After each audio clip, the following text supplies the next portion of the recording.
Chicken dry ಹೇಗೆ ಮಾಡೋದು ಅನ್ನೋದನ್ನು ತೋರಿಸ್ಕೊಡ್ತಾ ಇದ್ದೀನಿ. ಬನ್ನಿ ಹೇಗೆ ಮಾಡೋದು ಅಂತ ತಿಳ್ಕೊಳ್ಳೋಣ. ಬೇಯೋದಕ್ಕೆ ಸ್ವಲ್ಪ 2 ಸ್ಪೂನ್ ಅಷ್ಟು ಎಣ್ಣೆ, 30 ಭಾಗದಷ್ಟು ಎಲ್ಲ ಬೇಯಿಸ್ಕೊಳ್ಳೋಣ. ಇನ್ನು ಬೇಯಿಸ್ಕೊಂಡಂತ ಅದೇ ಬಾಣಲೆನಿಟ್ಟು ಈಗ ಒಗ್ಗರಣೆ ಕೊಡ್ತಾ ಇದ್ದೀನಿ. ತುಂಬ ಮಾಡ್ಕೊಳ್ಳೋಕ್ಕೂ ತುಂಬ ಈಸಿಯಾಗಿರುತ್ತೆ, ಟೇಸ್ಟ್ ಅಂತೂ ಸಕ್ಕತ್ತಾಗಿರುತ್ತೆ. ಮನೇಲಿ ಒಂದ್ಸತಿ ಟ್ರೈ ಮಾಡಿ ನೋಡಿ. ಈಗ ಚೆನ್ನಾಗಿ ಕಾದಂಥ ಎಣ್ಣೆಗೆ ಸಣ್ಣದಾಗಿ ಹೆಚ್ಚಿಕೊಂಡಂಥ ಈರುಳ್ಳಿ, 2 ಮೆಣಸಿನಕಾಯಿ ನೋಡಿದ್ರೆ ಅದಕ್ಕೆ ಹಾಕೊಂಡು ಸಣ್ಣದಾಗಿ ಹೆಚ್ಚಿಕೊಂಡಂಥ ಕ್ಯಾಪ್ಸಿಕಮ್, ಈರುಳ್ಳಿ ಕ್ಯಾಪ್ಸಿಕಮ್ ಡ್ರೈ ಎಣ್ಣೆಗೆ ಫ್ರೈ ಆದಮೇಲೆ ಟೊಮಟೊ, ಚಿಕನ್ ಬೇಯವಾಗಿ ಉಪ್ಪಾಕೊಂಡಿರೋದ್ರಿಂದ ಟೊಮಟೊ ಬೇಯಕ್ಕೆ ಒಂಚೂರು ಉಪ್ಪು ಹಾಕೊಳ್ಳೋಣ. 1 ಸ್ಪೂನಷ್ಟು ಶುಂಠಿ ಬೆಳ್ಳುಳ್ಳಿ ಪೇಸ್ಟನ್ನು ಸೇರಿಸ್ಕೊಳ್ಳೋಣ. ಸ್ವಲ್ಪ ಟೊಮೆಟೊ ಸಾಸ್.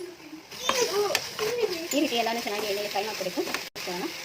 ಈಗ ಇದಕ್ಕೆ ಒಂದು ಒಳ್ಳೆ ಚೆನ್ನಾಗಿ ಮಿಕ್ಸ್ ಕೊಟ್ಟು ಈಗ ಇದಕ್ಕೆ ನಾನು ಆದಿ ಚಿಕನ್ ಪೆಪ್ಪರ್ ಫ್ರೈ ಮಸಾಲಾವನ್ನು ಮಿಕ್ಸ್ ಮಾಡ್ತಾ ಇದ್ದೀನಿ. ಎಲ್ಲನೂ ಚೆನ್ನಾಗಿ ಒಂದು ಒಳ್ಳೆ ಮಿಕ್ಸ್ ಕೊಡೋಣ. ಮುಚ್ಚಿ ಒಂದು 5 ನಿಮಿಷ ಬೇಯಕ್ಕೆ ಬಿಟ್ಬಿಟ್ರೆ ನಿಮ್ಮ ಮುಂದೆ ರುಚಿಕರವಾದ ತುಂಬ ಬೇಗನೆ ಆಗುವಂಥ ಚಿಕನ್ ಪೆಪ್ಪರ್ ಫ್ರೈ ರೆಡಿಯಾಗಿರುತ್ತೆ. ಈಗ ಇದಕ್ಕೆ ತಟ್ಟೆನ ಮುಚ್ಚಿ ಒಂದು 5 ನಿಮಿಷ ಬೇಯಿಸೋಣ.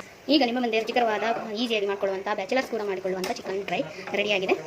ತಿನ್ನೋಕ್ಕೂ ತುಂಬ ರುಚಿಯಾಗಿರುತ್ತೆ. ಈ ನನ್ನ ನೆಚ್ಚಿನ ವಿಡಿಯೋಗಳಿಗೆ ಸಬ್ಸ್ಕ್ರೈಬ್ ಮಾಡ್ಕೊಳ್ಳೋದು ಮರಿಬೇಡಿ.